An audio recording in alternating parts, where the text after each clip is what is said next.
Đâu này? Thôi rồi, bằng thon video tụi chị anh xa muốn.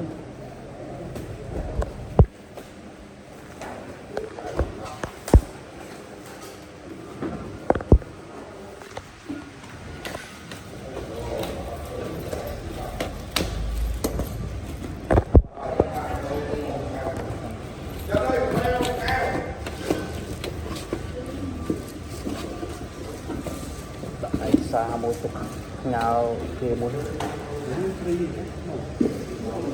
ở đây cầm hai đọ mũi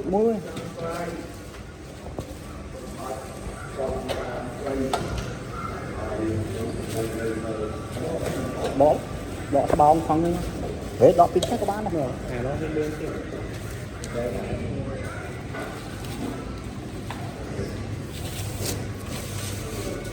bỏ pin ô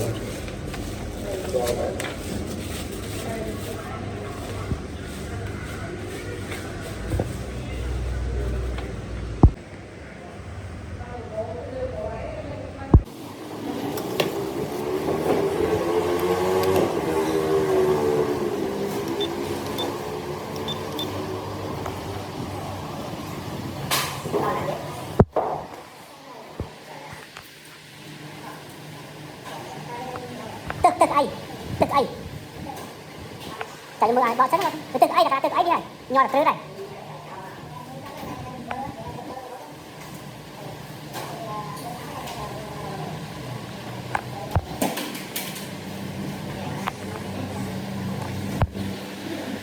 bắt sẵn rồi chạy mưa rồi bỏ đi xem tơ kém